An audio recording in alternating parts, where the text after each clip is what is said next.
सद्बुद्धि सन्मार्ग और कार्य का संकल्प देना, अडिग रहे विश्वास तुम पर, ऐसा अंतः कर देना। मेरे हृदय में आने में तुम्हें कोई संकोच न हो। हे गुरुदेव, मुझे नज़रों से दूर कभी न होने देना। हे गुरुदेव, मुझे नज़रों से दूर कभी न होने देना।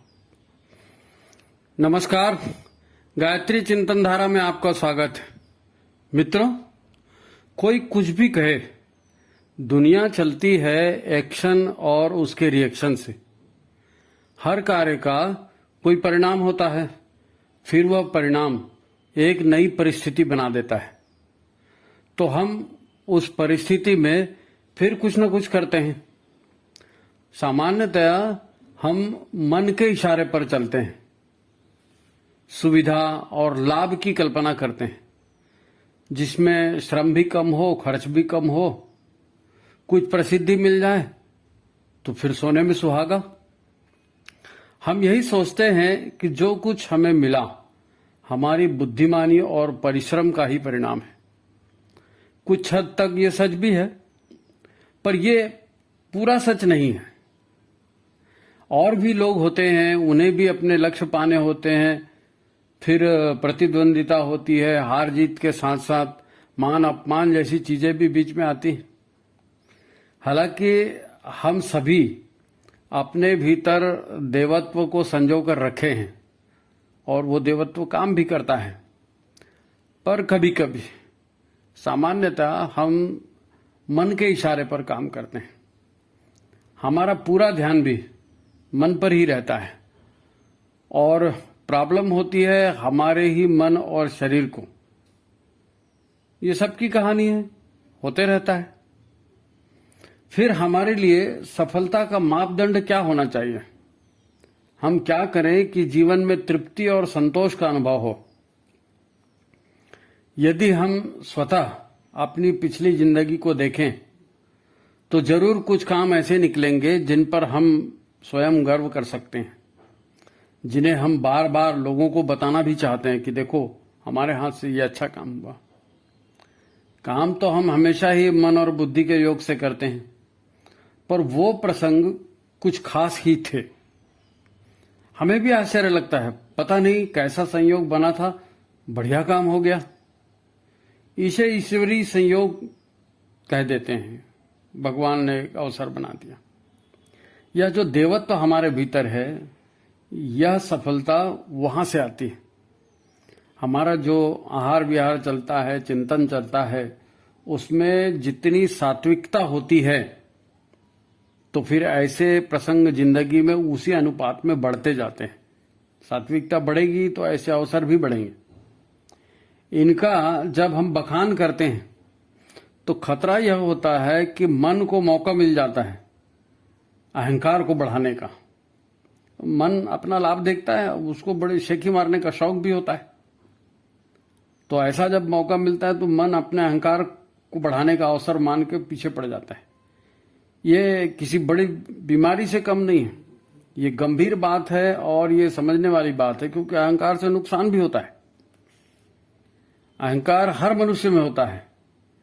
यह हमारे मन का एक मजबूत हथियार है, जिसका उपयोग मन अपने भीतर की हीनता को छुपाने के लिए करता है।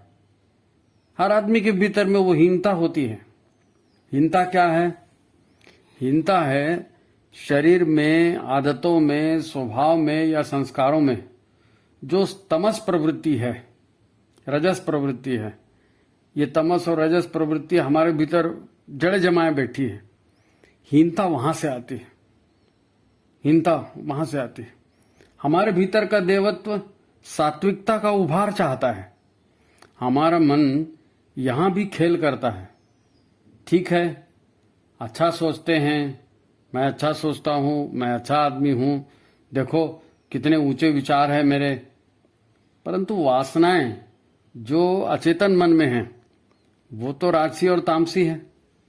आपने विचार भी कर लिया, मन ने शेखी भी मार ली, पर काम कहाँ से होता है? काम तो अचेतन में जो संस्कार है वहीं से होता है ना।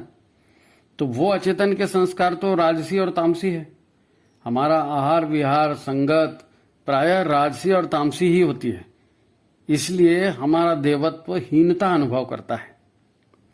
इस अवस्था में यदि किसी के भीतर संकल्प उभरता है कि चलो साधना में लगा जाए, कुछ अनुष्ठान आदि किया जाए, तो भीतर की सत्प्रवृत्तियों को उभारने का ये जो संकल्प मन में उभरता है, हमारा मन तुरंत हाँ कह देता है, हाँ हाँ हाँ जरूर साधना करना चाहिए। फिर वो मन साधना में तो नहीं लगता, इसके प्रचार में जरूर लग जाता है। देखो मैं साधना करता हूं, सबको साधना करनी चाहिए, है? सबसे कहने लगता है मन कि मनुष्य जन्म, ये कर्म योनि, ये बार बार नहीं मिलती, तो साधना जरूर करनी चाहिए, इस मनुष्य जन्म का लाभ उठाना चाहिए। ये सब मन प्रचार चालू कर देता है। वो ऐसा करके हमारे अंतरंग को चुप करा देता है। वो तसल्ली हो जाता है कि हाँ तुम तो साधना कर रहे हो, शाबाश शाबाश, लेकिन वास्तव में विचार कहीं और चले जाते हैं। वो मन ले जाता है वहां पे अहंकार के साथ। जिसके संकल्प में जहां भी कमजोरी है, मन उस छिद्र को देखकर, कमजोरी को देखकर मन अपना लाभ उठाता है, अपना काम करता है और अपनी मनमानी का रास्ता निकाल लेता है। फिर साधना में प्रमाद चालू हो जाता है। यदि आप मन के स्वभाव से परिचित नहीं है तो समझ लो कि गए भैंस पानी में। एक बार मन के चक्कर में आए तो कहां गई साधना पता नहीं चलता, उसमें वो ऐसा रस आता है कि आदमी बह जाता है उधर, फिर सब खत्म। अहंकार और बढ़ गया तो जानो आपके पास जो विद्या है, जो धन है या रूप है, या आप किसी बड़े पद पर हैं, जो भी आपके पास अच्छी चीज है, मन उसका सहारा लेकर अहंकार को और प्रचारित करता है और बढ़ाता है। और फिर इसके साथ फिर अनेक दुश्मन भी बन जाते हैं। आप अपनी शेखी भगारोगे, अपनी अपनी बात करोगे तो कई लोगों को अच्छा नहीं लगेगा, तो वो आपके विपरीत जाएंगे। अहंकार को हम स्वतः ही बढ़ाते हैं क्योंकि हमारा मन इसमें रस लेता है। ऐसे में हम अपनी ही अंतरात्मा की बात को ठुकरा देते हैं। तब क्या होता है? अगर आपके द्वारा कुछ अच्छा हो भी जाता है तो उसे ईश्वर की कृपा समझना चाहिए। उसका श्रेय ईश्वर को दे दो, नहीं तो फिर अहंकार के चक्कर में परमात्मा की जो कृपा हुई है उसका भी लाभ हम नहीं उठा पाएंगे।